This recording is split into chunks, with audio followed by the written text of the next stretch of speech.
জামাইরে পিঠা খাওয়ার কথা কইছিলাম। জামাই শুনে এমন একটা কথা বলল যেটা শুনে ইচ্ছে করছে ফেসবুক আর ইউটিউব চালানো বন্ধ করে দেই। পিঠাপুলি খাইতে যেমন মজা, বানাইতে কিন্তু অনেক ঝামেলা। ঝামেলা যতই হোক, শীতের পিঠা খামো না এটা কোনো কথা? বলেন, খাইতে হইলে কষ্ট তো করতেই হবে। দুপুরে ৩টার সময় পিঠা বানানো শুরু করছি যাতে বেশি রাত হওয়ার আগে পিঠা বানানো শেষ হয়। এখানে আমি নারকেল কুড়ানো আর গুড় দিয়ে পুর বানিয়ে নিলাম, আর এইখানে আমার শাশুড়ি কাই সেদ্ধ করে দিচ্ছে। আর যাই হোক, আমি এই কাই সেদ্ধ করতে পারি না।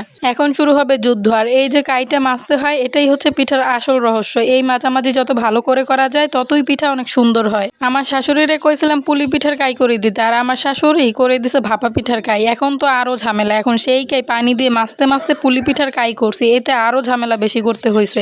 যাই হোক, অবশেষে পুলি পিঠার কাই মাঝামাঝি শেষ করে রুটি বেলে পিঠা বানিয়ে নিতেছি। এখন এই পিঠাগুলো বানানো শেষ, সেদ্ধ বসিয়ে দিব। আর এখানে অল্প অল্প বানাইতেছি আর সেদ্ধ দিতেছি যাতে বেশি রাত না হয়। এখানে একটা পাতিলের মধ্যে ভাপা পিঠা ঢাকনা, মাটির ঢাকনা দিয়ে দিছি, উপরে একটা জালি দিয়ে দিছি। জালির মধ্যে অনেকগুলো পিঠা একসাথে দিয়ে দিছি যাতে অনেক তাড়াতাড়ি এই পিঠাগুলো হয়ে যায়। ওই যে প্রথমে কইলাম জামাইরে পিঠা খাওয়ার কথা কইছিলাম, জামাই কইলো পিঠা নাকি শুধু ইউটিউব আর ফেসবুক বাসি খায়। এখন আমি নাকি এই খাওয়া দেখে খাইতে চাইছি। আমি এখন কিছু কইলি সবাই বলে ফেসবুক আর ইউটিউব দেখে শিখছি, আর আমি ভালো কিছু কইলে আমার প্রশংসা কেউ করে না, শুধু ইউটিউবের প্রশংসা করে। যাই হোক, একটু দুঃখের বিষয় আপনাদের লগে শেয়ার করলাম। আর এই যে আমি এখানে আমার শাশুড়ি, আমি আর আমার ননদে মিলা পিঠা বানাইতেছি। আজকে ৩জনে মিলা পিঠা বানাইছি।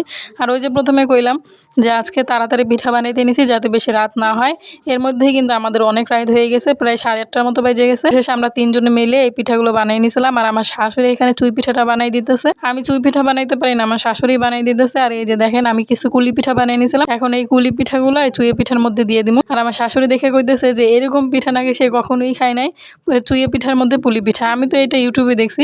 তো আমার শাশুড়ি কইলো যে তুই যে কি দেখোস আর কি খাস আমি ভালো জানি। তো 2 চুলায় পিঠা বসাই দিয়েছিলাম। এক চুলায় আমি দুধ জাল দিতেছি, আর এক চুলায় আমার শাশুড়ি চুই পিঠাটা বানাইতেছে। এখন এই চুই পিঠার মধ্যে আমি অল্প অল্প করে দুধ দিতেছি।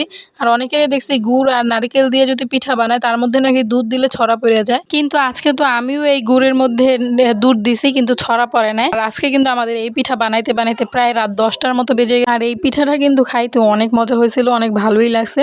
যাই হোক, শীতের দিনে যে কোনো পিঠাই কিন্তু মজা লাগে। পিঠার ভিডিওটা ছিল 2 দিন আগের। 2 দিন আগে আমি পিঠা বানাইছিলাম। আর আজকে শুক্রবার ছিল। আজকে সকালবেলা আমি চুলাটা লিপে নিতেছি। আর নতুন চুলা বসানোর পর এখন পর্যন্ত চুলা লিপতে পারিনি, কারণ মেঘলা মেঘলা ছিল, রোদ ওঠে নাই। তারপর একদিন পিঠা খাইলাম এই ঝামেলায়। আর নতুন চুলা বারবার যদি লিপতে পারি তাহলে কিন্তু এই চুলা সহজে ভাঙে না আর ফাটেও না। তো আমি যেহেতু চুলা বসাইছি প্রায় 1 সপ্তাহের মতো হয়ে গেছে, আর এখন পর্যন্ত চুলা লিপতে পারিনি। আর এই চুলা রান্না করতেছি, যার কারণে চুলাটা ফাটতে ফাটতে ভেঙেই গেছে। আর নতুন চুলা ঘন ঘন যদি 2 দিন পর পর লিপতে পারি তাহলে কিন্তু এই চুলা সহজে ফাটে না আর অনেক সুন্দরও দেখায়। তো যাই হোক, আজকে সকালবেলা আমি গোবর আর মাটি দিয়ে সুন্দর করে লিপে দিতেছি। আর আপনারা কে কে লিপা পোছার কাজটা একটু সুন্দর পারেন? আমি কিন্তু ওরকমভাবে পারি, যেরকমভাবে পারি ওরকমভাবেই করার চেষ্টা করি।